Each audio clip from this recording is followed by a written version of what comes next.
Hi everyone, thanks so much for joining me. I'm Evelyn Jerome-Alexander and I'm the owner of Magellan College Counseling. We are an independent college consulting company and we help high school students and their families go through their college search and application process. And we had initially intended to host a little informational event for parents this evening, and the universe decided that that was not going to happen. So I said, well, that's fine. We'll just throw it up on a webinar. And here we are, and we are here live, and I have a handful of people, big group of people here live. And what we're going to do is I'm going to talk to you about a couple things that may or may not be changing given the current situation now. If you have a student who's going to be applying to college in the fall, so if you have a class of 2021 student. If you have a student who's a different year, I'm happy to answer questions. Some of the things that might happen this fall might be a prelude to what could happen down the road, and I'll talk about that too. So what I'm going to do is I'm going to share my screen with you, which would be this. And we'll start here. I just love this picture. I hate to say it, but it's such an interesting little critter. But obviously it's a bad critter, and we cross our fingers and pray for those of us who pray for strength and knowledge for the people who are trying to find a cure for it, and get us all out of this situation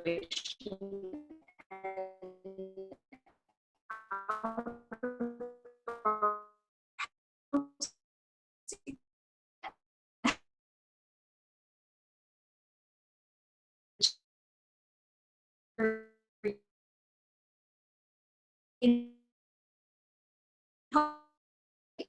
out to us with school, the way college admissions class of 2021. So before I get started, I started Magellan in 2011, so I'm actually going on my 10th year of working with high school students through this process. It's funny because I've been giving, and our whole team, you can see all 12 of us here, we've been giving presentations for years, and we talk about how many colleges we've visited, and we just kind of throw that number out, and it hasn't really meant a lot. I mean, people are impressed that it's a big number, but it hasn't meant as much as it does right now. And the reason I say that is on our website, we post write-ups and photos from all of our college visits. So for all the seniors who are getting their college acceptances now and can't go visit colleges, they were gonna wait until spring and spring break and go visit colleges, they can't now. And so we have thrown that link up and invite your friends who have seniors to use our website as a resource, because we do the best we can to get that information out there as much as we can. Obviously, we focus on college fit, and I'm actually going to talk about that a little bit. And we are all trained to do this job. We all have a certificate in college counseling, and what that means is we are trained with the tools to help high school students and their families through this sometimes complicated and possibly this year even more complicated process. What we do is not random. It's very specific to each student as we help them find the fit that is best for them. So you're here for two reasons: what's going to change and what's going to stay the same. And we actually had our team meeting yesterday, and these were two of the themes that we sort of landed on as we were talking about this. And I thought it would be good if I could just sort of present it that way, in things that will stay the same and things that will change. So you could see here just a top line. A balanced college list is always important. Teacher recommendation letters have always been important, and I'll talk more about that. Grades have always been the most important part of a college application. But now essays and storytelling are going to come into play possibly a little bit more, because of something that we'll get to in a moment. And in the end, the fundamental process is not going to change. Colleges are going to continue to look for the students who fit their campus best and who will contribute to their campus community and personality. And we understand that it's hard for you to go visit colleges and find that personality now, but it's not hard for you and for your child to research colleges now. And if you'll see, this is hot linked, and I'll put the presentation when I post the video up. What this is hot linked to is a video that I did a couple years ago that walks you through how to research a college online. Because one of the things that we started to realize, that I started to realize when I first started doing this, is if I put a teenager in front of a computer and I say, research this college, they're going to go and look at the pictures. They're not going to look deeply into the academics. They're not going to look at the career center. They're not going to look at the mission and vision of the college. They're not going to look up the faculty. Those are the things that are really important. And those are the things that as your child tries to explain to a college through the application process why he or she is a good fit for that college, those are the things that are important to that college. Colleges see themselves primarily as academic institutions. And so they have to explore the academic side of colleges. And so that video will help you as you and your child are looking at colleges now primarily online. What else is not going to change? A balanced college list is always important. Why do we say that? I took a whole bunch of stuff out of this presentation because I really just wanted to focus on these two things right now, what's going to change and what's going to stay the same. But having a balanced college list, what that means is, of course, you can apply to some reach schools, but in the end, the kids who apply to only reach schools generally end up more disappointed. Generally, they apply to a bigger list and they kind of spray it all over the place and say, I'm just going to apply to all of them. And the better way to do it is to narrow down the reaches on your list and focus on why you're a good fit for each one. So basically spend more time on a smaller number of colleges. That's a smart way to apply. And in the end, when we're talking about colleges that are uber selective with 5, 6, 7% admit rates, there is no number you could apply to that will guarantee you're going to get into one, and you have to have colleges on your list that have a higher acceptance rate. It's just a reality, and it's part of how we go about doing our jobs to help reduce the disappointment at the end of the process. It's all about creating a good list at the beginning of the process, and that's not going to change. Grades, always the most important part of the college application. In our standard, here's how the process works presentation, we give a list of all of the factors that colleges look at as they go through applications. Grades are always on top, always have been, always will be. Now, kind of even more important, I was actually on 2 different meetings with college admission counselors today, and all of them said, if students are going through a change where their classes are now pass-fail, or they won't get grades till the end of the summer, we need to see what they've already done. So grades are important. We understand, and they understand, that grades might look different this year. And if you show up with an application in the fall with a transcript full of pass, they're going to understand that. They're still going to put a lot of emphasis on what the grades were before this point. So teacher recommendation letters, they will stay the same, although, again, the way that teachers are interacting with their students might be changing right now, have to be changing. So this is really where your child really needs to continue to participate in any way that they can. We usually have our students ask their teachers at the end of their junior year. We have them ask very nicely, if I ask you for a college recommendation letter in the fall, would you be comfortable doing that? That may or may not be possible this year. We might have to wait till fall.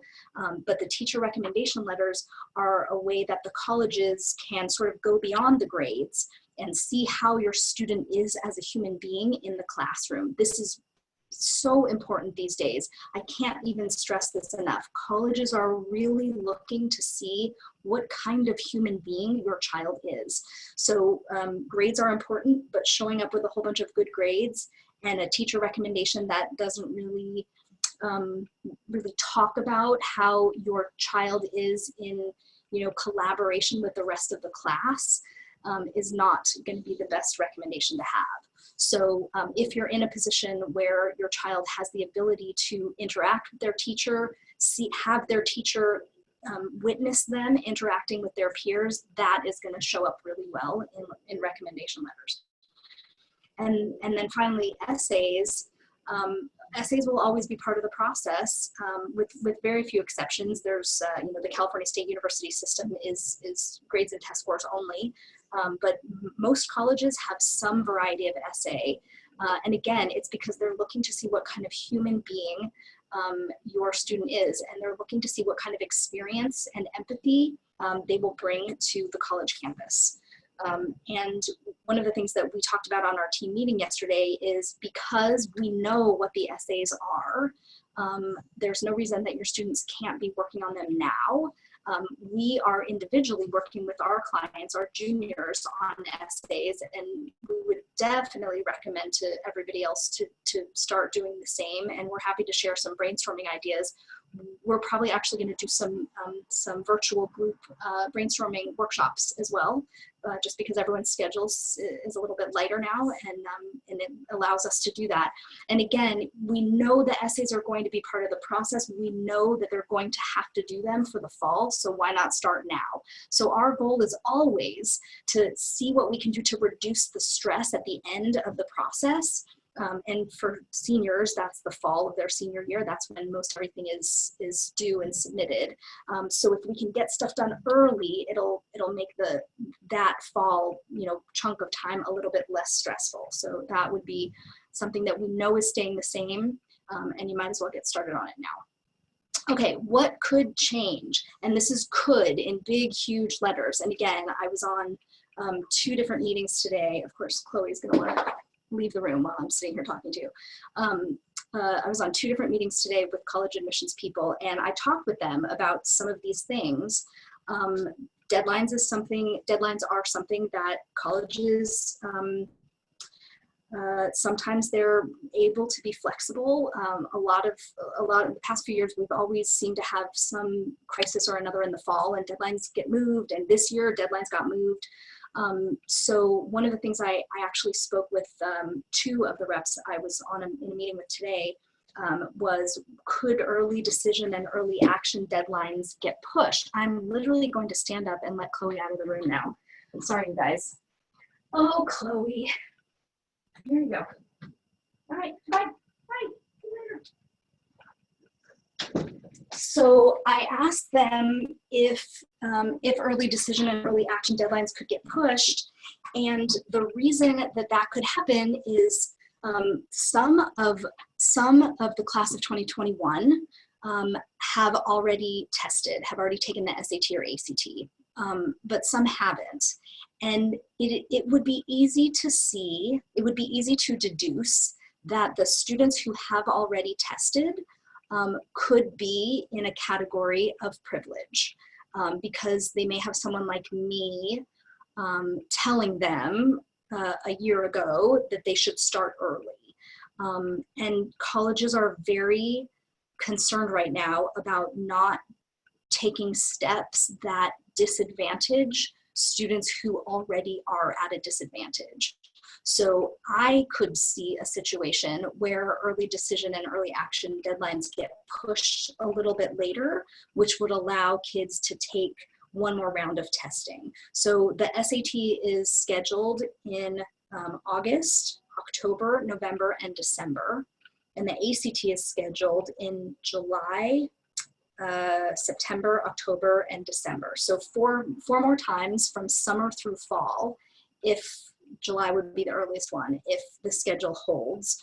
There are also both an SAT and an ACT scheduled in June, and we don't know if those will remain. We do know the ACT has canceled their April sitting and the SAT has canceled their May sitting. One of the things that one of the college admission folks that I was on a meeting with today talked about was subject tests, which literally there's only 4 colleges in the country that absolutely require subject tests still. It has definitely been a fad that has been fading. This might be what makes them go away forever. And honestly, most of us have kind of been crossing our fingers about that. The AP exams are another still up in the air situation. I've read that the College Board is looking at in-home testing options. I can't quite wrap my brain around that yet, I'll be honest with you. It seems like not a recipe for success, but who am I to judge College Board? So we're just gonna wait and see on that one. The problem is, and this was discussed in one of the meetings that I was in today, the problem is if the AP tests go away, so here's the thing, no colleges require AP exam scores for admission, right? There's sort of two uses of AP exams. You could use them in admission if you have all fives and you've taken a whole bunch of them. That's awesome. This is what we tell our clients. If you have a whole bunch of fours and fives, we send them.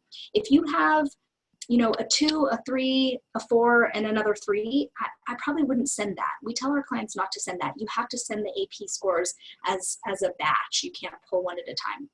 So what we tell our students is, if you have a 2 or a 3, let's not worry about the scores. They're not going to make you look fabulous and stellar and top, so we're not going to give them to them.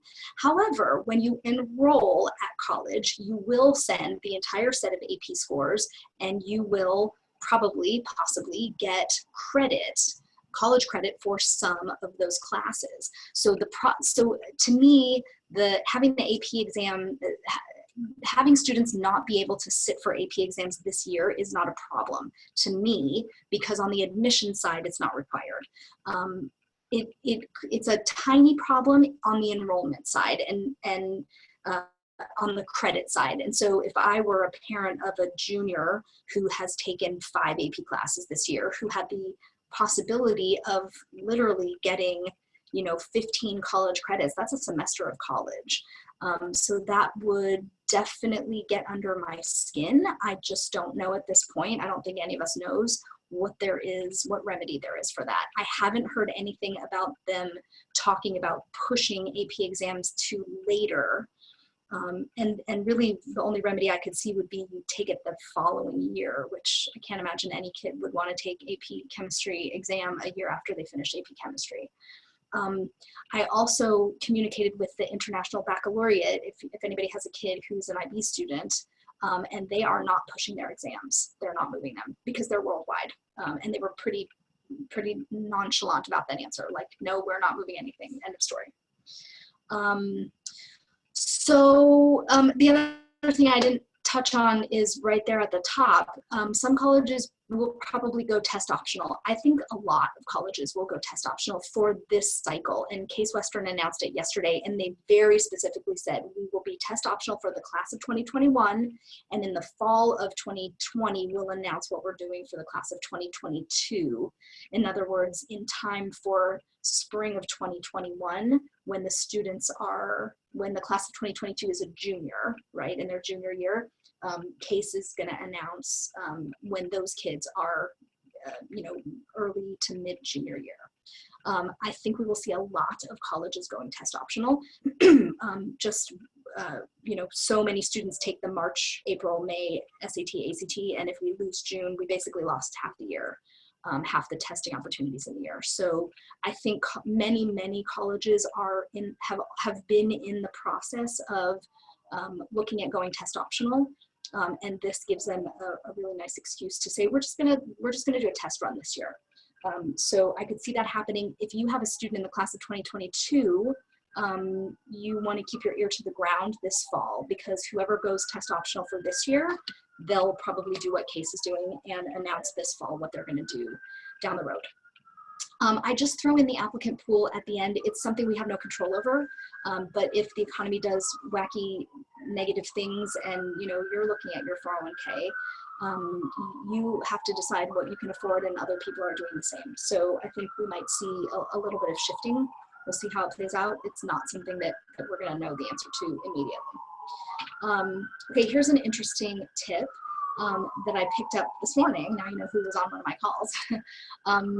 So here's a problem that isn't a problem. You may have been scheduled to go visit colleges this spring, and you may have heard about something called demonstrated interest. Many colleges track what's called demonstrated interest. What it means is they want to keep track of how much effort your student, not you as a parent, but your student has made in reaching out to the college. Why? Because they're measuring the level of interest your student has, because at the bottom of all of this, if you tear off all of the emotion that's on top of it, colleges are a business. colleges are looking for tushies in seats that are paid for with your paycheck.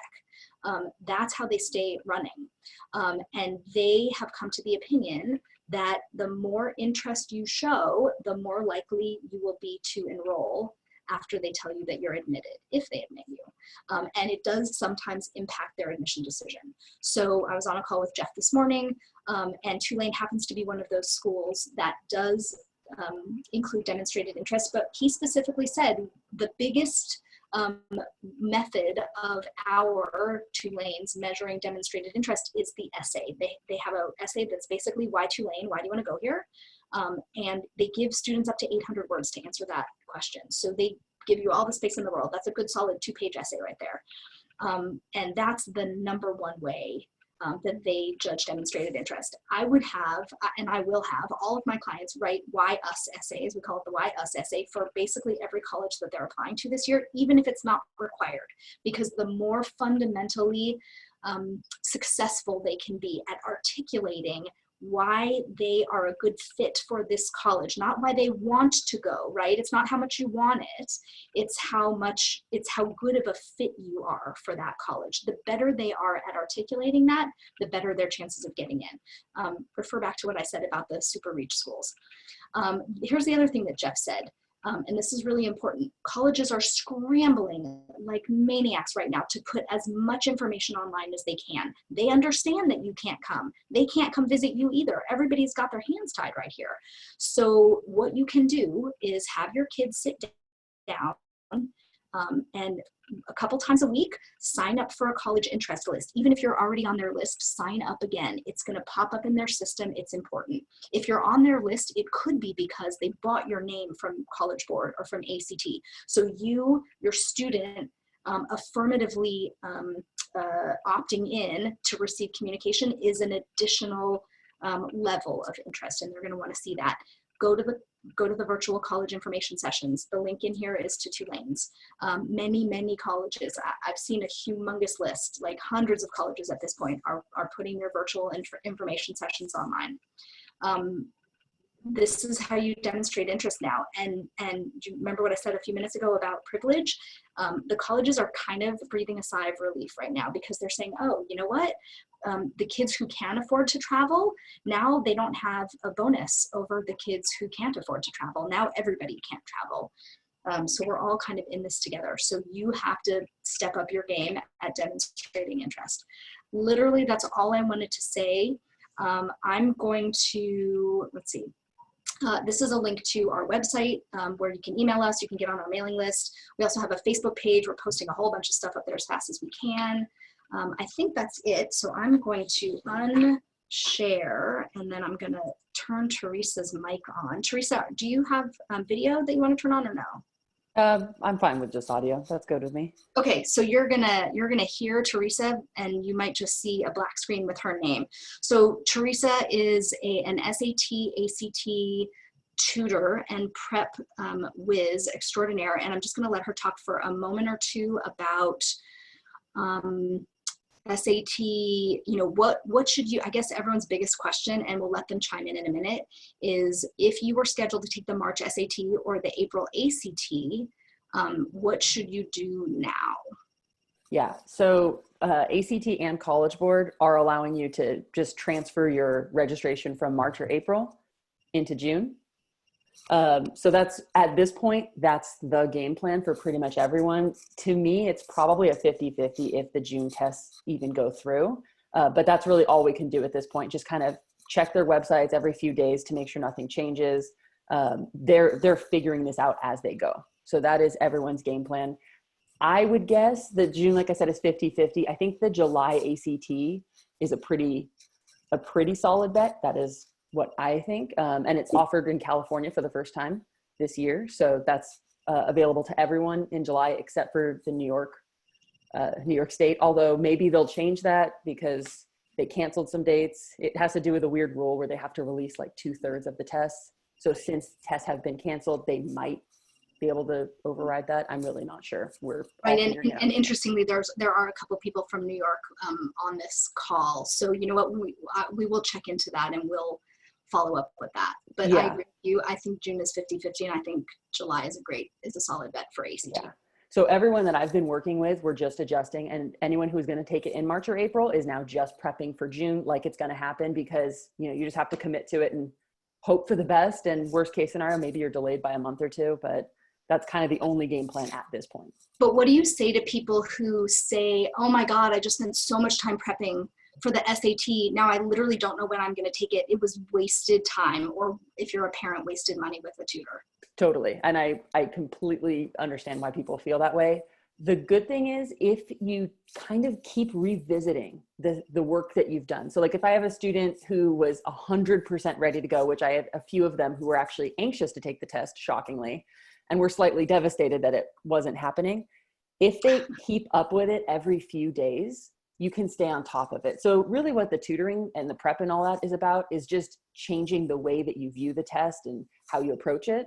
So once you can see it in the right way, and once you know how to approach it, it's just a matter of maintenance. So yeah, it's annoying that it's going to be a few times a week, either with a tutor or on their own. Like I'm giving a lot of my students who don't want to continue tutoring, I'm giving them work at home stuff, and we're just going to check in every week via email, make sure they don't have any questions. But maintenance is very possible. And also, yeah, it's unfortunate, to be totally honest, but there's really no choice but to move forward. So you can, again, continue to keep tutoring with your tutor, or you can just do things on your own, assuming you were already ready to go. So it's not as bad as it seems in that regard, just very frustrating. Maybe. Very frustrating for all of us. It sounds like you're making lemonade. Trying. Okay, so here's what I'm going to do. I'm going to, that's all we can do. I'm going to shut off the recording. If you are watching this on the playback, feel free to send us questions through the Contact Us page, Facebook, and we will try to answer as many questions as we can. And thanks for joining us. Once again, I'm Evelyn Jerome-Alexander with Magellan College Counseling, and my colleague Teresa Schuberg is fabulous. She's with Navigation Prep. And I'm going to say goodbye to the recorded folks, and we'll see you soon. Thanks.